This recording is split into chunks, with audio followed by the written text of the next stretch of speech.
ಕಾರ್ಯಕ್ರಮ ಇದು. ಯಾಕಂದ್ರೆ ಇವತ್ತು ದೇವಸ್ಥಾನ ಕೈ ಬಿಟ್ಟು ಬಿಡ್ತಾರ, ಅವ್ರ ಬದುಕು ಹೆಂಗೈತಂತ ಒನಿಯನಾರು ಯಾರು ವಿಚಾರ ಮಾಡಲ್ಲ. ಅದಕ್ಕೆ ನಿಮ್ಮ ಬದುಕನ್ನು ಒಂದು ಏನೋ ಕೈಗೊಳ್ಳೋ ಸಲುವಾಗ ಇದು ಒಂದು ಸಂಘಟನೆದ ಒಂದು ರೂಪದೊಳಗ ಈ ಜೂಲ್ಕಟ್ಟಿ ತಾಯಿಯ ಒಂದು ಅನುಗ್ರಹದಿಂದ ನಿಮ್ಮೆಲ್ಲರಿಗೆ ಒಂದು ಒಳ್ಳೆ ಹಾರೈಸುವಂತ ಒಂದು ಈ ಸಂಘಟನೆಯಿಂದ ನಿಮ್ಗೇನೋ ಒಂದು ತಿಂಗಳ ಮಾಸಾಸನ ಆಗ್ಲಿ ಅಥವಾ ನಿಮ್ಗೆ ಜಮೀನಾಗ್ಲಿ ಏನೋ ಒಂದು ವಿಚಾರ ಮಾಡಿ ನಿಮ್ಗೊಂದು ಒಳ್ಳೆ ಬದುಕನ್ನು ಕೊಡಕೊಂದು ಈ ಸಂಘಟನೆದ ಮುಖಾಂತರ ಈ ಹನುಮಂತಪ್ಪರ ಒಂದು ಬೀಳ್ಕೊಡೋ ಸಂಭ್ರಮ ಇಟ್ಟುಕೊಂಡ್ವಿ. ಇದ್ರ ಉದ್ದೇಶ ಏನಂದ್ರೆ, ನಾನು ನಮ್ಮ ಕಲ್ಲೂರು ಪೂಜಾರಪ್ಪ ಹೋಗಿ ಸಂಗಣ್ಣರ ಭೇಟಿ ಆದಾಗ ಅವ್ರು ಹೇಳಿದ್ರು, ನೀನ್ ಏನು ತೊಗೊಂಬರ್ತಿ ತೊಂಬ ಪೂಜಾರಪ್ಪ ಸಾಮಾನ್ಯ ಕರ್ಕೊಂಡು. ಅದಕ್ಕೆ ನಾನು ಬೆಂಗಳೂರು ತನ ಹೋಗಿ ಅವ್ರು ಏನು ಸಿಗ್ತೈತೆ ಅದನ್ನೆಲ್ಲ ನಾನು ಸೌಲಭ್ಯ ಕೊಡ್ಸಕ ವ್ಯವಸ್ಥೆ ಮಾಡ್ತೀನಿ ಅಂತ ಅವ್ರು ನಮ್ಮಲ್ಲಿ ಕೊಟ್ಟರು ತಲೆಯಾಗ. ಹಂಗಾಗಿ ಈ ಸಂಘಟನೆಯ ಉದ್ದೇಶ ಇಷ್ಟೇ. ಅದ್ರ ಜೊತೆಗೆ ನಿಮ್ಮೆಲ್ಲ ಸರ್ಟಿಫಿಕೇಟ್, ನಿಮ್ಮಲ್ಲಿ ಯಾವ ದೇವರು ಪೂಜೆ ಮಾಡ್ತೀರಿ, ನಿಮ್ಮ ಊರು ಯಾವುದು, ಇವನ್ನೆಲ್ಲ ನಿಮ್ಮಲ್ಲಿ ಒಬ್ಬೊಬ್ರು ಅದನ್ನ ಸಂಘಟನೆ ಮಾಡ್ಕೊಂಡ್ ಬಂದು ನಮ್ಮ ಕೈ ಒಳಗೆ ಕೊಟ್ರೆ ನಾವೇನೈತಲ್ಲ ಈ ಭಾಗದಾಗ ಸಿರು ಪೂಜಾರಪ್ಪ ಅದರ ಅಧ್ಯಕ್ಷತೆ ಒಳಗ ನಮ್ಮ ಹನುಮಂತಪ್ಪ ಪೂಜಾರಿ ಅವ್ರನ್ನ ಮಾಡಿವಿ. ನೀವೆಲ್ಲರೂ ಅಲ್ಲಿ ಸಂಗ್ರಹ ಮಾಡಿ ಈಗ ಆತು ಬರಕ್ ಆಗ್ತೈತಲ್ಲೋ ಮಗ ಮುತ್ತಣ್ಣದನ ಅವನ್ನೆಲ್ಲ ತಗೊಂಡ್ಬಂದು ನಮ್ಮ ಕೈ ಕೊಟ್ರ ಈ ಭಾಗದಾಗಿಂದ ನಾನು ಆ ಕಡೆ ಭಾಗದಾಗಿಂದ ಕಲ್ಲೂರು ಪೂಜಾರಪ್ಪ ಅದನ್ನ ನೋಡ್ಕೊಂತಾನ. ನಿಮ್ಮದೇ ನನಗೆ ದುಡ್ಡು ಪಟ್ಟು ಕೊಡೋಬೇಡ್ರಿ, ನನ್ನ ಸ್ವಂತ ಖರ್ಚಿನಿಂದ ನಿಮ್ಗೆ ಏನೋ ಒಂದು ಸಹಕಾರ ಕೊಡಿಸ್ಬೇಕನ್ನೋದು ಒಂದು ಆಸೆ ಇಟ್ಟುಕೊಂಡು ಇದನ್ನೆಲ್ಲ ಮಾಡೀನಿ. ಅದಕ್ಕೆ ಆ ಸಣ್ಣದ ಉದ್ದೇಶ ಏನು, ಇವ್ರನ್ನ ಯಾಕೆ ಕುಡಿಸ್ಯಾರ ಅನ್ನೋದು ವಿಷಯನ ಅದ್ರೊಳಗೆ ಚರ್ಚೆ ಆಗ್ಲಿಲ್ಲ. ಹಂಗಾಗಿ ನಮಗೂ ಬೇಸರ ಆಯ್ತು. ಸುಮ್ಮನೆ ಕಲ್ತಾರಂತ ಏನೋ ಒಂದು ಮಾತಾಡಿದ್ರ ಬಗ್ಗೆ ಇರಲ್ಲ, ಯಾಕೆ ಬಂದ್ರಿ, ಇದನ್ನ ಯಾಕೆ ಮಾಡಿದ್ರಿ, ಇದ್ರ ಉದ್ದೇಶ ಏನೋ ಅನ್ನೋದು ವ್ಯರ್ಥ ಆಗ್ಲಿಲ್ಲ. ಒಂದ್ ನಿಮಿಷ, ಈ ವಿಷಯದ ಬಗ್ಗೆ ನೀವು ಯಾರು ಯಾರಿಗೂ ಹೇಳಿಲ್ಲ ಕೇಳಕಂತ ಅದಕ್ಕಾಗ್ಲೇ ಬಂದಿದ್ವಿ. ಹೇಳಾರು ಬೇಕಲ್ರಿ, ಕೇಳ್ಬೇಕಲ್ಲ, ಯಾರು ಅನ್ಕೊಂಡ್ರ ಅನ್ನೋದು ಒಂದು ವಿಚಾರ ಬೇಕಲ್ಲ. ಮೊದಲ ನೀವು ಮೀಟಿಂಗ್ ಮಾಡಿದಾಗ ಹೇಳಿದ್ವಿ, ಇದಕ್ಕಾಗ್ಲೇ ನಾವು ಮಾಡಿದ್ದು. ಅದಕ್ಕೆ ಇದನ್ನ ಇನ್ನೊಂದು ಏನಂದ್ರೆ ಹೇಳೋರ ಜನ ಉದ್ದೇಶ ಏನೈತಂದ್ರೆ 3 ಸಲ ಬಂದು ಮೀಟಿಂಗ್ ಮಾಡಿವಿ. ಅದು ವಿಷಯ ನಮ್ಗೆ ಗೊತ್ತಿಲ್ಲ. ಹಂಗೆ ಅದಕ್ಕಾಗ್ಲಿ ಇದಕ್ಕೆ ಯಾರು ಹೊಣೆಗಾರ ಅಂತ ನೀವು ಕೇಳಿದ್ರ ಅದಕ್ಕೆ ಚರ್ಚೆ ಮಾಡ್ತಿದ್ವಿ ನಾನು. ಅದಕ್ಕೆ ನಿಮ್ಮಲ್ಲಿ ಇನ್ನೊಂದು ಏನಂದ್ರೆ ಗುರುವಂದನ ಕಾರ್ಯಕ್ರಮ ಅಂತ, ಅದಕ್ಕೆ ಗುರುವಂದನ ಕಾರ್ಯಕ್ರಮ ಬಗ್ಗೆ ಎಲ್ಲರೂ ಮಾತಾಡ್ಯಾರ. ಇಲ್ಲ ತಡಿ ಒಂದ್ ಸ್ವಲ್ಪ ತಪ್ಪಲ್ಲ. ಗುರುವಂದನದ ಬಗ್ಗೆ ಎಲ್ಲರೂ ಮಾತಾಡ್ಯಾರ. ಪೂಜಾರಪ್ಪ ಅಂದ್ರ ಹನುಮಂತಪ್ಪ ಇವ್ರು ಒಟ್ಟಿಗೆ ದೀಕ್ಷಾ ಕೊಟ್ಟಿಲ್ಲ, ಅವ್ರು ಕೊಟ್ಟಂತಾರ ಅಷ್ಟ ಅದಕ್ಕೆ ಸಂಬಂಧಪಡ್ತಾರ. ಆದ್ರೆ ಅದ್ರ ಉದ್ದೇಶ ಹೊಳಿಸಾಲಿಟ್ಟು ಎಲ್ಲಾ ಕಡೆಗಳವ್ರನ್ನು ಬರ್ಬೇಕಾದ್ರ ಉದ್ದೇಶ ಏನಂದ್ರ ಆತ್ಮೊಂದು ಅಧ್ಯಕ್ಷತೆ ಒಳಗೆ ಇದು ಮುಂದುವರಿಲಿ, ಈ ದೇವಿ ಅನುಗ್ರಹ ಒಂದು ಹೆಚ್ಚಿಗೆ ಐತೆ ಅನ್ನೋ ಒಂದು ಉದ್ದೇಶಕ್ಕೆ ಇದನ್ನ ಹಮ್ಮಿಕೊಂಡಿದ್ದು. ಅದಕ್ಕೆ ಸಂಘಟನೆದನ್ನು ನಾವೆಲ್ಲ ಇದಕ್ಕೆ ಹಮ್ಮಿಕೊಂಡಿದ್ವಿ. ಅದಕ್ಕೆ ಇನ್ನೊಂದು ಏನಂದ್ರೆ, ಯಾಕೆ ಈ ಮಾತು ನಿಮ್ಗೆ ಹೇಳ್ತೀನಿ ಅಂದ್ರೆ, ನಿಮ್ಮನ್ನ ಕರೆದು ಯಾರೋ ಮುಂದಕ್ಕೆ ಕುಂದಿರಿಸಿ ನಿಮ್ಗೆ ಯಾರೋ ಮುಂದಕ್ಕೆ ಬರ್ರಿ ಅಂತ ಹೇಳೋದಿಲ್ಲ. ಸುಮ್ಮನೆ ಕೇರನಾರು ಕಲ್ಕೊಂಡು ನಿಮ್ಗೊಂದು ಪಟ್ಟ ಕಟ್ಟಿ ಕೈ ಬಿಡ್ತಾರ. ಆದ್ರೆ ನಿಮ್ಮ ಬದುಕನ್ನು ನೀವು ಕಟ್ಕೋಬೇಕಾತಂದ್ರೆ ನಿಮ್ಮಲ್ಲಿ ಒಂದು ಒಳ್ಳೆ ಗುಣಗಳನ್ನು ರೂಪಿಸ್ಕೋಬೇಕು. ಇವತ್ತು ನಾವದೀವಿ, ನಮಗೆ ಯಾರು ನಾವಾಗ್ಲಿ ಬೆಳೆದ್ ನಿಂತಲ್ಲೇ ಉಜ್ಜಯಿನಿ ಜಗದ್ಗಳು ನಮ್ಗೆ ದೀಕ್ಷಾ ಕೊಟ್ರು.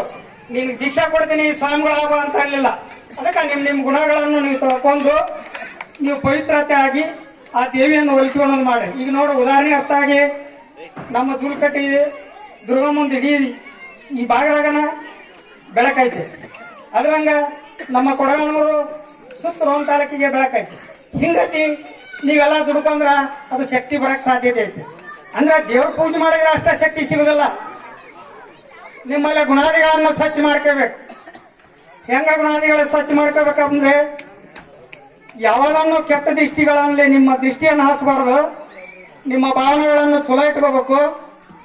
ಬೆಳಗ್ಗೆ ಎದ್ದ ತಕ್ಷಣ ನೀವು ಹೇಳ್ಬೇಕಂತಂದ್ರೆ ಕೂಡದಾಗ ಒಂದು ದೇವಿ ಮಕ ನೋಡಿ ಮ್ಯಾಕ್ ಹೇಳ್ಬೇಕು. ಕೇರನೇರು ಅಥವಾ ಓಣಿ ಆಗ್ಲಿ ನಿಮ್ಮ ಮಕ ನೋಡಿದ್ರು ಅಂದ್ರೆ ಅವ್ರಿಗೆ ಮುಂದೆ ಶುಭಲಕ್ಷಣ ಆಗ್ಬೇಕು. ಆತನ ನಿಮ್ಮ ಗುಣಗಳನ್ನು ನೀವು ತಿಳ್ಕೋಬೇಕು. ಇದಕ್ಕೂ ಮಿಕ್ಕಿ ನಾನು ಇರ್ತೀನಿ ಅಂದ್ರೇನು, ನನ್ನಲ್ಲಿ ಒಂದಂತ ಪರಮಾತ್ಮ ನಿಮ್ಮಲ್ಲಿ ಸಂಬಂಧ ಬಂದು ಹೇಳೋಂತ ಸಾಧ್ಯತೆ ಆಗ್ತೈತೆ. ನನ್ನ ಕಡೆ ಲಕ್ಷ್ಯ ಇಟ್ರ ಇಂಥ ಒಂದು ಅದ್ಭುತ ಆದಂತ ಶಕ್ತಿ ಹೊಂದ್ಯಾರು. ಇದನ್ನ ನನ್ನಲ್ಲೇ ನಿಮಗೆ ಹೇಳತಕ್ಕಂತ ತಿಳುವಳಿಕೆ ಬಾಣ ನನ್ನಲ್ಲಿಲ್ಲ. ಯಾಕಂದ್ರೆ ಓದ್ಯವನು ನಾನಲ್ಲ. ಆದ್ರೆ ನಮ್ಮ ರಾಜನ್ ಆತು, ಅವ್ರ ಉಪನ್ಯಾಸ ಮಾಡಿದಾರು ಆತು, ಒಳ್ಳೆ ರೀತಿ ಒಳಗೆ ನಿಮ್ಮನ್ನ ಬೋಧನೆ ಕೊಟ್ರ. ಆದ್ರೆ ನೀವು ಏನ್ ಮಾಡ್ಬೇಕಪ್ಪ ಅಂದ್ರ ಚೊಕ್ಕ ಚಿನ್ನ ಇರ್ಬೇಕು. ಶಿವ ನಿರಾಕಾರ ವಸ್ತು, ಶಿವ ಯಾರಿಗೆ ಕಾಣಲ್ಲ, ಅದು ನಿರಾಕಾರ ವಸ್ತು. ಅದಕ್ಕೆ ಅದನ್ನ ಪಡ್ಕೋಬೇಕಂತ ಅಂದ್ರೆ ನಮ್ಮ ಆತ್ಮ ಶುದ್ಧತೆ ಆಗ್ಬೇಕು ಮೊದ್ಲ. ಅದಕ್ಕೆ ಇನ್ನೊಂದೇನಂದ್ರೆ ಈಗ ಕಂಪ್ಯೂಟರ್, ಈಗ ಮೊಬೈಲ್ ಅಂತ ಒಂದು ಫಾಸ್ಟ್ ಇದ್ದ ಹೊತ್ನಾಗ ನಿಮ್ಮನ್ನ ನಂಬೋದು ಕಡಿಮೆ. ಅದಕ್ಕೆ ನಿಮ್ಮ ಆತ್ಮ ಸ್ವಚ್ಛ ಮಾಡ್ಕೊಂಡ್ರ ಹುಡುಕ್ಯಾಡ್ಕೊಂತ ಬರುತ್ತ. ಯಾವ ಮನುಷ್ಯನಾದ್ರೂ ನಿಮ್ಮನ್ನ ಹುಡುಕ್ಯಾಡ್ಕೊಂತ ಬರ್ತಾನೆ. ಈಗ ಹೆಂಗ್ ದೂರ ಕಡೆ ದುರ್ಗಮ್ಮ ಹುಡುಕ್ಯಾಡ್ಕೊಂತ ಬರ್ತಾರ. ಮೊನ್ನೆ ನಮ್ಮಲ್ಲಿ ಕೊಡಗಾನೂರೊಳಗ ನಮ್ಮ ತಂದೆ ತಾಯಿ ನಡ್ಕೊಂಡಂತ ದೇವರು, ನಾ ಜಾತ್ರೆಗೆ ಹೋಗಿದ್ದೆ, ಸಿಕ್ಕಾಪಟ್ಟಿ ಜನ ಕಲ್ತಿದ್ರು. ಇಲ್ಲಿ ಜೂಡ್ ಕಟ್ಟಿ ಒಳಗ 5 ಲಕ್ಷ 6 ಲಕ್ಷ ಜನ ಕಲಿತಾರಂತೆ. ಅದಕ್ಕೆ ನೀವೆಲ್ಲ ಪೂಜಾರಪ್ಪನವರು ಹೆಂಗಿರ್ಬೇಕು ಏನು ಕೇಳ್ರಿ. ನಿಮ್ಗೇನಾರ ಸಮಸ್ಯೆ ಇತ್ತಂದ್ರ ಆ ಓಣಿಗೆ ನಾ ಬರ್ತೀನಿ. ಅದಕ್ಕೆ ಸಂಬಂಧಪಟ್ಟಂತ ಈ ಭಾಗದಾಗ ನಮ್ಮ ಪೂಜಾರಪ್ಪನ ಕರ್ಕೊಂಡ್ ಬರ್ತೀನಿ. ಆನಂತರ ನಾವು ಶಿರು ಪೂಜಾರಪ್ಪನ ಕರ್ಕೊಂಡ್ಬಂದು ಆ ದೈದರನ್ ಕಲಿಸಿ ಏನಪ್ಪ ಅವ್ರ ಹಕ್ಕಿಕತ್ತ, ಏನ್ ಅವ್ರ ಬದುಕೇನು ಅಂತ ಕೇಳ್ತೀನಿ. ಆನಂತರ ಇನ್ನೊಂದೇನಂದ್ರೆ ಆ ದೈದೊಳಗೆ ಏನೋ ಬಂದ್ರು ನಿಮ್ಮ ಒಂದೇನೋ ಕಾರಣ ಕಟ್ನು ಬಂದ್ರೆ ಅವರೇ ನೀಗಿಸ್ಬೇಕು. ಅದು ಒಂದು ಧರ್ಮ ಐತೆ. ಒಣೇನಾರೆಲ್ಲ ಕೂಡಿಸಿ ಆ ಪೂಜಾರಪ್ಪನ ಏನ್ ಬಿಟ್ಟಿರ್ತಾರ ಅವ್ರ ಕಾರಣ ಕಟ್ಟಕ್ಕೆ ಪಟ್ಟಿ ಹಾಕಿ ಅವನ್ನ ಮುಂದೆ ಕಾರ್ಯಕ್ಕೆ ಕೈಗೊಳ್ಬೇಕು. ಅದಕ್ಕೆ ಇವಕ್ಕೆಲ್ಲ ನಿಮ್ಗೇನಾದ್ರು ಹಂಗತಿ ಆದ್ರೆ ನಾ ಬಂದು ನಿಮ್ಗೆಲ್ಲರಿಗೂ ಈಗ ಎಷ್ಟು ಜನ ಬಂದಿರಿ ಅಷ್ಟು ಜನ ಫೋನ್ ನಂಬರ್ಗಳನ್ನು ಕೊಟ್ಟರೆ ಇವ್ರಿಗೆ ಎಷ್ಟರಿಗೆ ನಾನು ಭೇಟಿ ಕೊಡ್ತೀನಿ ನಿಮ್ಮ ಮೋನಿಗೆ ಬಂದು. ಅದಕ್ಕೆ ಇದ್ರ ಉದ್ದೇಶ ಏನೈತೆ ಅಂದ್ರೆ ಇದರಿಂದ ನನಗೇನು ಲಾಭ ಇಲ್ಲ. ನಾನೊಬ್ಬವ ನಿಮ್ಮ ಸಮಾಜದಾಗ ಹುಟ್ಟಿದವ, ನಿಮ್ಮನ್ನು ಈ ತರ ಒಂದು ಕಾಲಾಂತಕ ಬಂದದಕ್ಕೆ ಕರೆಲೆ ಅವನು ಪೂಜಾರಿ ಎಲ್ಲಿ ಹೋಗ್ಯಾನ, ದೀಪ ಹಚ್ಚಿಲ್ಲ ಅಂತಾರ. ಅದಕ್ಕೆ ಏನ್ ಕೊಟ್ಟಿವಿ ನಾವು ಅವ್ನು ಕೇಳಕ್ಕಂತ ಯಾರಿಗೂ ಅದ್ರ ಹಕ್ಕಿಲ್ಲ. ಕೇಳಕ್ ಅಷ್ಟ ಹಾಕದ್ರ ಅವ್ ಏನ್ ಬದುಕಾಕ್ ಕೊಟ್ಟಿವಿ ಅನ್ನೋದು ಯಾರಿಗೂ ಇಲ್ಲ. ಅದಕ್ಕೆ ನೀವು ಮೊದ್ಲ ನಿಮ್ಮ ಆತ್ಮ ತೊಳ್ಕೊಂಡು 3 ಹೊತ್ತು ಆಗ್ಲಿಲ್ಲ ಅಂದ್ರು ಕಡೆಗೆ 2 ಹೊತ್ತು ಬೆಳಗ್ಗೆ ಪೂಜೆ ಮಾಡ್ಕೊರಿ. ನಿಮ್ಮ ಜೀವನ ಪಾವನ ಆಗ್ತೈತೆ. ನಿಮ್ಮಿಂದ ನಾನಿರ್ತೀನಿ, ನನ್ನಿಂದ ಗುರು ಅದಾನ. ನಿಮ್ಗೇನೋ ಸಮಸ್ಯೆ ಬಂದ್ರ ನಾನು ಸ್ವಂತ ಖರ್ಚಿಲ್ಲ ಅಡ್ಡಾಡಿ ನಿಮ್ಮವ್ರನ್ನ ಕರ್ಕೊಂಡು ಬೆಂಗಳೂರು ತನಕ ಹೋಗ್ತೀನಿ. ನೀವೆಲ್ಲಾರು ಅವ್ನ ಸರ್ಟಿಫಿಕೇಟ್ ಅವನ್ನೆಲ್ಲ ನಮಗ್ ಕೊಡ್ರಿ. ಯಾಕಂದ್ರೆ ಟೈಮ್ ಓವರ್ ಆಗೈತೆ. ನನಗೂ ಏನೋ ನಿಮ್ಗೆ ಹೇಳ್ಬೇಕು ಅನ್ನೋದು ಪ್ರಜ್ಞೆ ಹೋಗ್ಬಿಡ್ತು. ಯಾಕಂದ್ರೆ ಸಂಘಟನೆ ಮಾಡಿದ ಉದ್ದೇಶ ಇಷ್ಟ.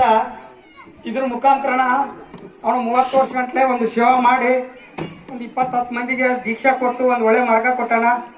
ವಯಸ್ಸುಗೈತೆ, ಒಂದೇನೋ ಒಂದು ಸಂಭ್ರಮ ಮಾಡೋಣ ಅನ್ನೋ ಒಂದು ಉದ್ದೇಶದಿಂದ ನಿಮ್ಮೆಲ್ಲರಿಗೆ ತಿಳುವಳಿಕೆ ಹೇಳಿ ಒಂದು ಮಾರ್ಗ ಕೊಡಬೇಕು ಅಂತ ಒಂದು ವಿಚಾರ ಇಟ್ಟಿವಿ. ಇನ್ನೊಂದೇನಂದ್ರೆ ಕೇರಿದೇನೋ ಒಂದು ಸಮಸ್ಯೆ ಬಂದ್ರ ಎಲ್ಲರಿಗೂ ಮಗನಾಗಿರಿ. ಯಾಕಂದ್ರೆ ದೈದ ಮಕ್ಕಳು ಹೊಸಕನ ಈಗ ಅವನ ಕಡೆಗೆ ಮಾತಾಡಿ ಇವನ್ ಕಡೆಗೆ ಮಾತಾಡು ಆ ಕೆಲಸ ಮಾಡ್ಬೇಡ್ರಿ. ಅದರಿಂದ ದೂರ ಆಗ್ತೈತೆ. ಹೋರಾಟ ಮಾಡಕ್ ಸಂಘಟನೆ ಅದಾವ, ನಿಮ್ ಕೆಲಸ ಅಲ್ಲ. ಇನ್ನೇನಂದ್ರ ಓಣಿ ಸುಧಾರಣೆ ಮಾಡ್ಕೊರಿ. ಇದು ನಮ್ಮ ವಿಚಾರ. ಯಾಕೆ ಓಣಿ ಸುಧಾರಣೆ ಮಾಡ್ಬೇಕಂದ್ರೆ ಒಳ್ಳೆ ರೀತಿ ಒಳಗ ಅವ್ರ ಮನ್ಯಾಗಳನ್ನು ಕಾಲಿತ್ತಂದ್ರೆ ಬೆಳಿಗ್ಗೆ ಹೋಗಿ ನಿಂದಿರಿ. ಅವ್ರ ಮನ್ಯಾಗ ಏನೋ ಒಂದು ನೋವನ್ನಲ್ವಾದ್ರೆ ಬೆಳಿಗ್ಗೆ ಹೋಗಿ ನಿಂದಿರಿ. ತಿಳಿತಾ? ಜಗಳ ತೀರ ಅಲ್ಲಿ ಹೋಗ್ಬೇಡ್ರಿ. ಆ ಮನ್ಯಾಗ ಬಡದಾಡ್ತಾರಂದ್ರೆ ಅವ್ರ ಸನಿಯಕ್ಕೆ ಹೋಗ್ಬೇಡ್ರಿ. ಯಾಕಂದ್ರೆ ಒಂದು ಮಾತು ಹೆಚ್ಚಿಗೆ ಆತಂದ್ರೆ ಅವರು ಪೂಜಾರಿ ಹೆಂಗ್ ಮಾತಾಡ್ಯಾರಂತ ಒಂದು ಶಬ್ದ ಮಾತಾಡ್ತಾರ. ಅವ್ರ ಮನ್ಯಾಗ ಏನೋ ಒಂದು ಅಸ್ವಸ್ಥ ಆದ್ರೆ ಬೆಳಿಗ್ಗೆ ಹೋಗಿ ನಿಂತು ಅದನ್ನೆಲ್ಲ ನೀವು ಸರಿ ಮಾಡಬೇಕು. ಅದ್ರಂಗ ಅವ್ರನ್ನ ನಾವು ಕೇಳೋಣ, ನೋಡಪ್ಪ ದುಡಿತೀವಿ, ನಮ್ದೆಲ್ಲ ಸಮಸ್ಯೆ ಬಗೆಹರಿಸ ಅಂತ ಹೇಳ್ತೀವಿ. ಅರ್ಥ? ಇನ್ನೊಂದು ಏನಂದ್ರೆ ಯಾರ ಸ್ವಲ್ಪ ನಿಮ್ಮಲ್ಲಿ ಅನುಕೂಲ ಇದ್ದಾರೋ ತಿಳುವಳಿಕಿದ್ದರಿಗೆ ವರ್ಷಕ್ಕೊಮ್ಮೆ ಏನೋ ಒಂದು ರೂಪದೊಳಗೆ ಕೊಡ್ರಿ. ನಮಗೆ ಬದುಕಾಗುವಂತ ಒಬ್ಬಿಬ್ಬರು ಹೇಳ್ರಿ. ಅವ್ರೇನಾದ್ರು ನಿಮ್ಗೆ ಸಹಕಾರ ಕೊಡಕ್ ಸಾಧ್ಯತೆ ಆಗ್ತೈತೆ. ಸಂಘಟನೆ ಅದಾವ, ಅದರಿಂದ ಎಲ್ಲರೂ ಒಳ್ಳೇದಾಗಂತ ಸಾಧ್ಯತೆ ಆಗ್ತೈತೆ. ಸುಳ್ಳನ್ನು ಹೇಳ್ಬೇಡ್ರಿ, ಸತ್ಯವನ್ನು ಹೇಳಿ ಬದುಕ್ರಿ. ಇದ್ರ ಹೊಂಡ್ರಿ, ಇಲ್ಲಿ ಉಪವಾಸಿರಿ. ಅದಕ್ಕೆ ಸುಳ್ಳನ್ನು ಮಾರ್ಗ ಮಾಡಬೇಡ್ರಿ. ಯಾಕಂದ್ರೆ ದೇವಿ ಒಂದು ಅನುಗ್ರಹದಿಂದ ಬದುಕಾರ ನೀವು. ಇವತ್ತಿಗೆ ಶಿವ ನಿಮ್ ಕೈಯಾಗ ಸಿಕ್ಕಾನ, ಇಂದ ಯಾರ ಕೈಯಾಗ ಸಿಕ್ಕಿದ್ನೋ ಗೊತ್ತಿಲ್ಲ. ಶಿವ ಇವತ್ತು ನಿಮ್ ಕೈಯಾಗ ಸಿಕ್ಕಾನ, ಪ್ರಜ್ವಲಿಸಕೈತಿರಿ. ಅದಕ್ಕೆ ಅಂಬೇಡ್ಕರ್ ಒಂದು ಇದ್ರೊಳಗೆ ಹುಟ್ಟಿದಾರೆ ನಾವು. ಇವತ್ತು ನೋಡು, ಯಾರೋ ಮಠದೀಶರ ಕಾನೂನು ಬರೋದಿಲ್ಲ, ಅಂಬೇಡ್ಕರ್ ಕಾನೂನು ಬರದಾನ. ಅವನೊಂದು ನಮಗೆ ಬಾಳ ಕೊಟ್ಟಾನ. ಅದಕ್ಕೆ ಅವನೊಂದು ನೆನಪಿನಾಗ ನಿಮ್ ಸೇವಾ ಮಾಡ್ಕೊಂಡು ಮುಂದರಿರಿ. ಏನೋ ಬಂದ್ರು ನೀವು ಕರೆದ್ರೆ ನಾ ಬಂದು ನಿಮ್ ಸೇವಾ ಸಲ್ಲಿಸ್ತೀನಿ. ತಿಳಿತಾ? ಅದಕ್ಕೆ ಇನ್ನೊಂದು ಏನಂದ್ರೆ ಯಾವಾಗಲೂ ಯಾರ ಕರೆದ ತಕ್ಷಣ ನೀವೆಲ್ಲರೂ ಒಟ್ಟುಗೂಡಿ ನಿಮ್ ಪೂಜಾರಪ್ಪದ ಏನೋ ಸಮಸ್ಯೆ ಬಂದ್ರ ದಿನಾನು ಎಲ್ಲೆಲ್ಲೇ ಹೋಗ್ತೀರಿ. ಅವ್ರದ್ದು ಏನೋ ಬಂದ್ರು ನೀವು ನೀಗಿಸ್ರಿ. ಯಾಕಂದ್ರೆ ಒಬ್ರಿಗೊಬ್ರು ಹೊಂದಿಕೆ ಆಗಿ ಹೋಗಂತ ಒಂದು ವ್ಯವಸ್ಥೆ ಮಾಡ್ರಿ. ನಮ್ಮವ್ರು ಯಾರ ಕಂಡ್ರು ಈ ತರ ಮಾಡೋಣಂತ ಒಂದು ಒಳ್ಳೆ ಗುಣ ಹೇಳ್ರಿ. ನಿಮ್ಮೆಲ್ಲರೂ ಜೀವನ ಪಾವನ ಆಗಲಿ. ಜೈ ಮರಳು ಸಿದ್ದೇಶ್ವರ ಮಹಾರಾಜ್ ಕೋ ಜೈ. ಏನಂತಂದ್ರ ನಮ್ಮವ್ರಿಗೆ ಯಾವುದು DSS ಸಂಘ ಸಂಸ್ಥೆ ಆಮೇಲೆ ರಾಜಕೀಯ ನಮಗೆ ಮಾಹಿತಿ ಇರಲ್ಲ.